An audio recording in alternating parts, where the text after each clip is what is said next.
Sure. What's up? What's up? What's up? What's up? What's up? What's up? What's up? What's up? What's up? What's up? What's up? Hello, Foxboro. I am Nick Brancaccio, reporting from the town center at the McGinty Family Fun Day. So, as you can see behind me, they're setting everything up.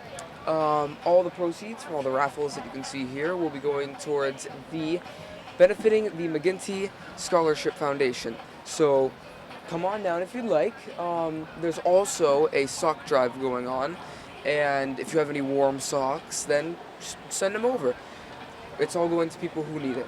So, all right. So, mind telling us your name? My name's Cindy McGinty, and I'm a former resident of Foxboro. So, did you start this foundation? I did. I started it about 15 years ago. So, how do you think that your foundation has impacted the community? I think that we've impacted the community by bringing awareness about doing good deeds and being active in community service.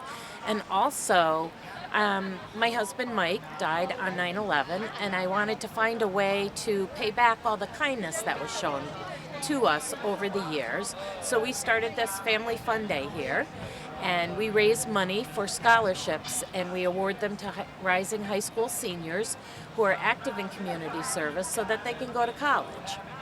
So, as I'm in high school, for example, Okay. how would a high school student apply to get a scholarship?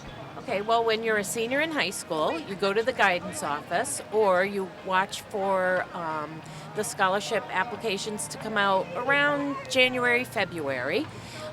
You can also look at the Foxborough Never Forgets website, and there'll be a copy of it on there. And then you fill out an application, you mail it in, and then I have a group of people in Connecticut that review the applications because we want people who don't know who the applicants are to review them.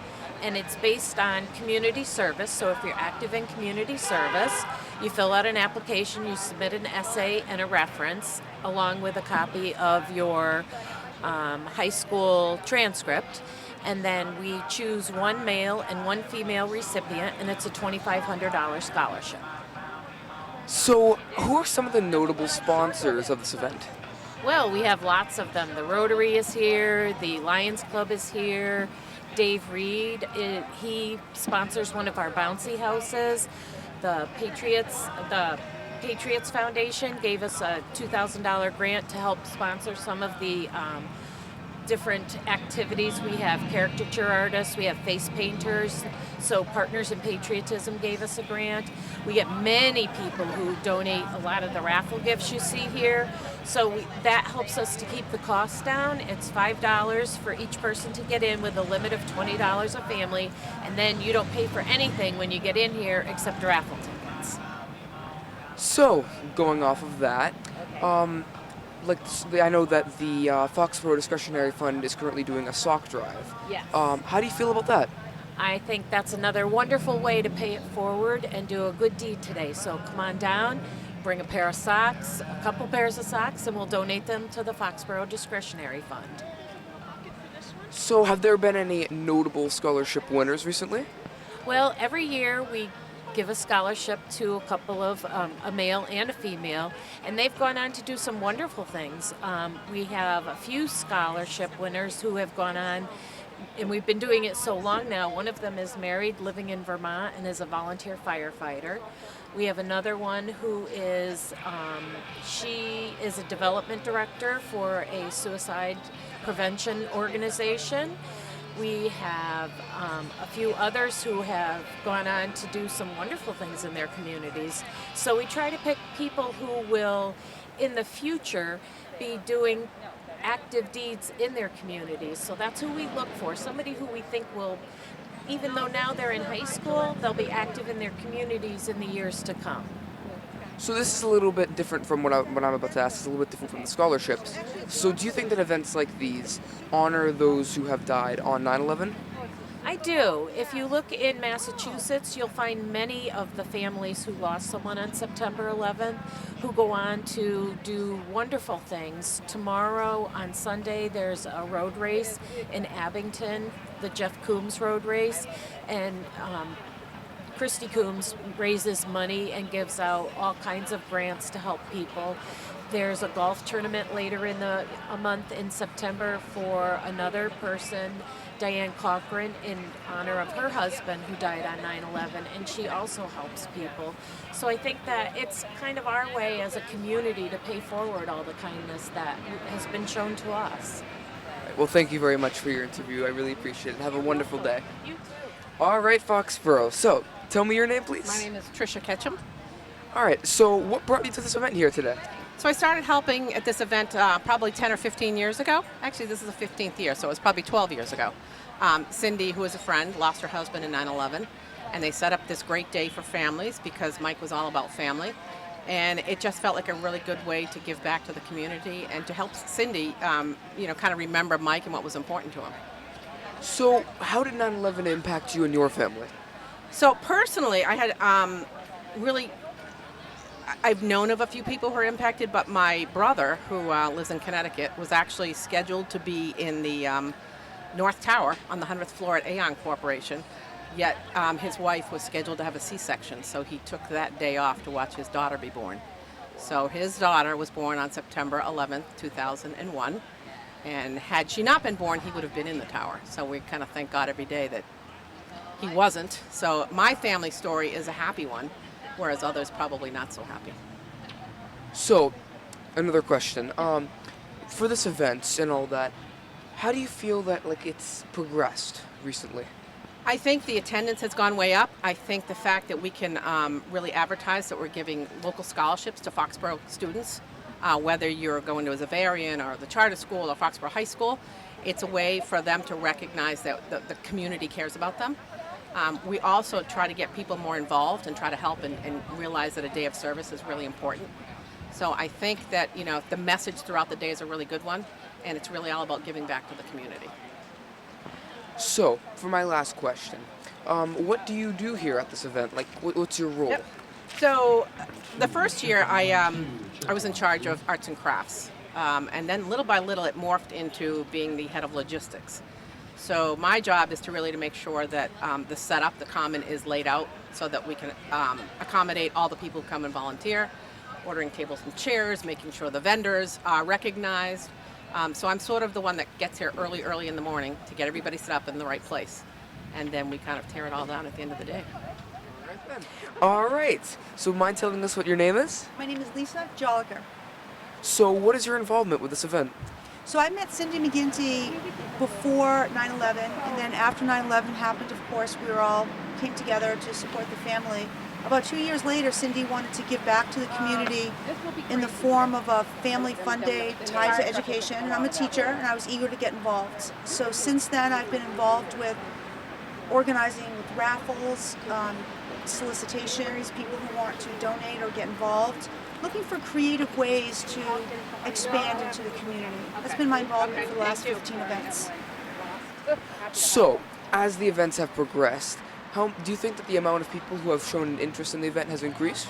Absolutely. So when we started this event, the first year I believe was 2003, and it was a wonderful event. We were on the Common, there were lots of people, we had some great scholarship awards, and what I noticed is from the first event, people learned about it and more people wanted to be involved the next year. So as we reached out to the community to share what had been accomplished the year before, more and more people found ways to get involved. So now there are so many community events, community organizations and businesses, school groups, church groups, so many organizations step up every day to come to this event and help in some way. So how do you think things like the raffle, for example, how do you think that they help the event? So it's really important that this event be an inexpensive way for families to come together, and that was very important to Cindy McGinty when she planned this. So when people come, we ask for a $5 donation when they step up. The food is free, donation only, because the food's been donated by the Foxborough Charter School as well as the manpower by the Rotary, Foxborough Rotary. And then the raffles are very inexpensive, $1 or $5 for a raffle ticket.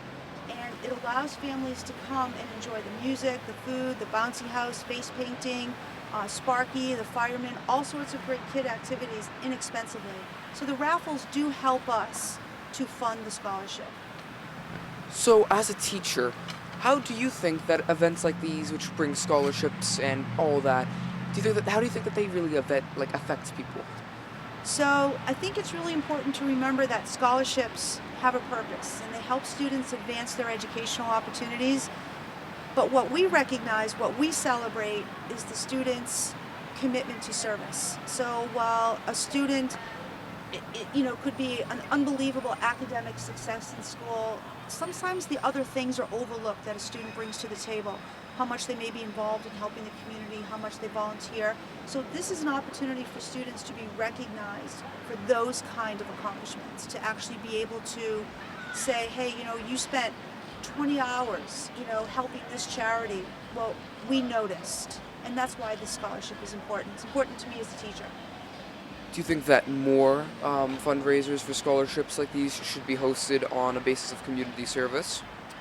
I certainly support that. I'm involved with another organization in Foxborough called the JCs, and we recognize the students' community service effort as well through a scholarship. And I'm sure there are others out there, but I do think it's important for students to know that you learn so much through service. It's not book learning, it's a different kind of learning, but those are important skills for real life, being part of a community. All right, so mind telling us your names? Jim Politano. Larry Smith. All right, so why are you guys here at this event today? We are at the McGinty Family Fun Day. Our band 36 Red has performed out, I think it's our 10th year? Yes. Year, I believe, doing it. And it is one of our community events that we look forward to every year. It's a huge event for us. These people are our fan base, and we really believe in what we're doing here. And Cindy's a wonderful, wonderful person. So mind telling us what you're doing at this event? We will be performing, so the band 36 Red will be doing some rock, some country, a little pop, and any requests if you have any. So, how did 9/11, how did the terrorist attacks themselves, how did they impact you? Well, just like probably everybody in the country, it changed our culture. It changed everything immediately. Obviously, it was horrible and terrible, but the way that the country bonded together after it was pretty amazing, and hopefully it's carried through.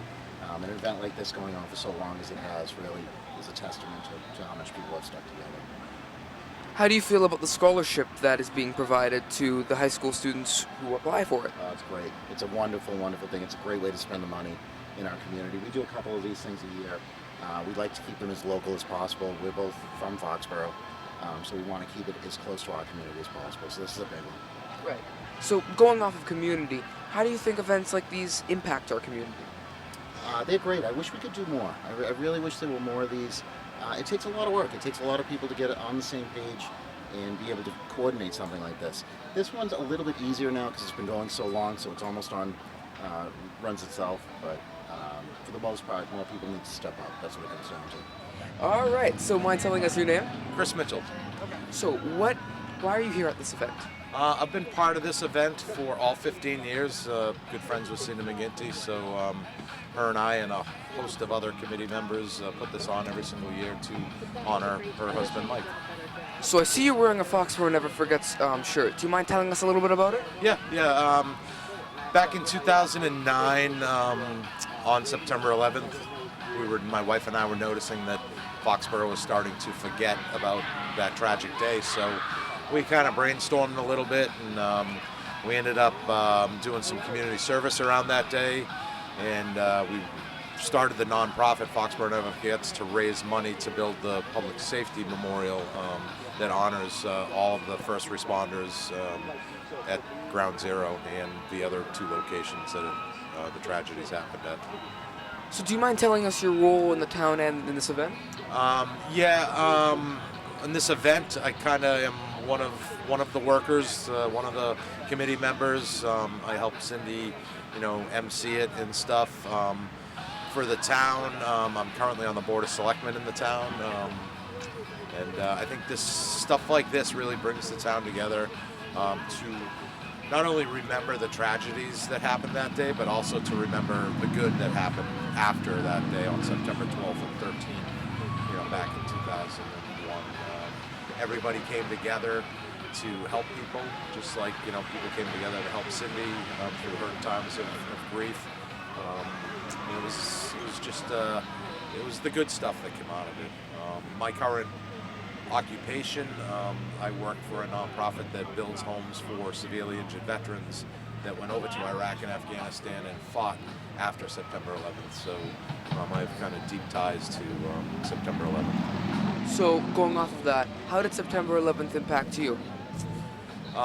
It's funny you asked that. I had dinner last night with Cindy and my wife, Paula, and we were talking about that. And September 11th, 2001 kind of changed and defined who I am as a person. Back then, I owned a landscape company and I just went to work every day. I really didn't give back. And since 2001, I have kind of paid it forward and donated my time and helped others. So it definitely, I think, defined who I am as a person. So I guess in a way of saying it, the event despite how awful it was, it had some good afterwards. Yeah, without a doubt. And Cindy will tell you that.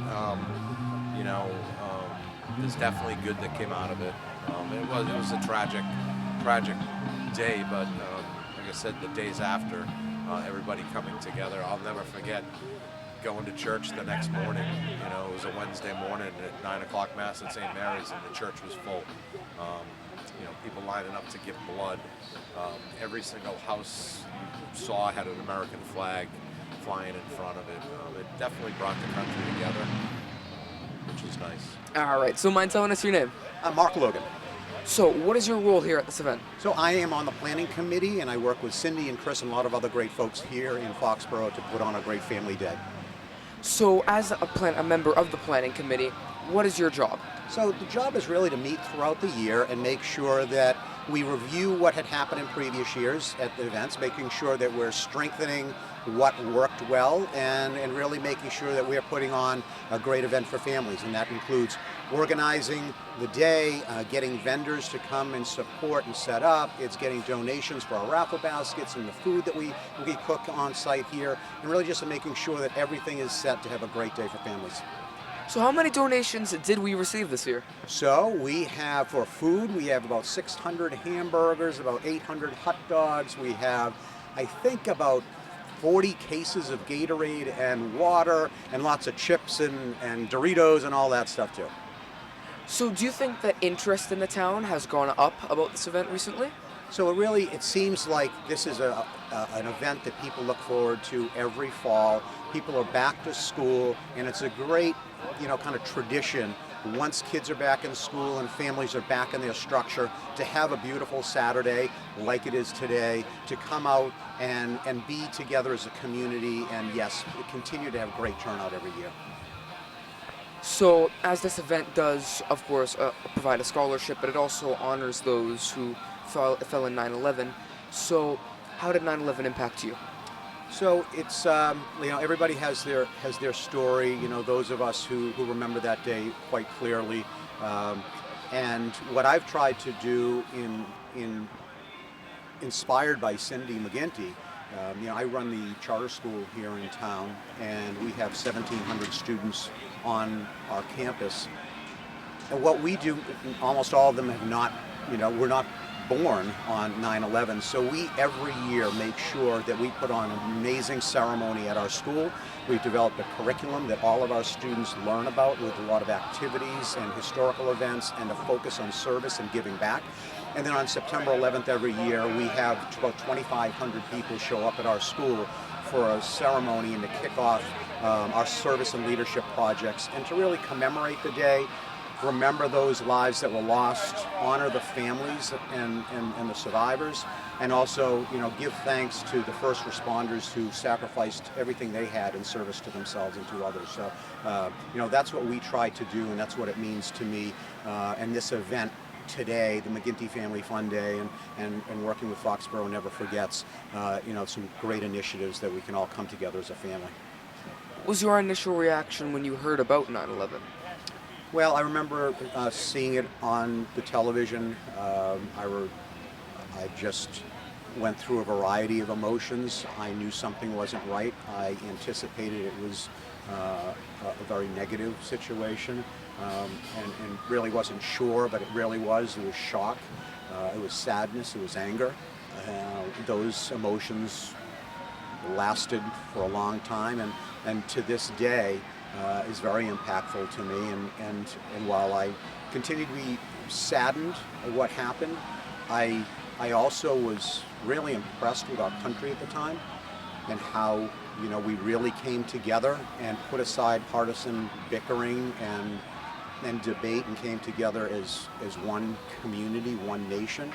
And while that has not always remained true to this day, there are so many daily reminders that we still are a great nation and that we do come together in tough times. And that tested our resolve and our resiliency, and we passed with flying colors.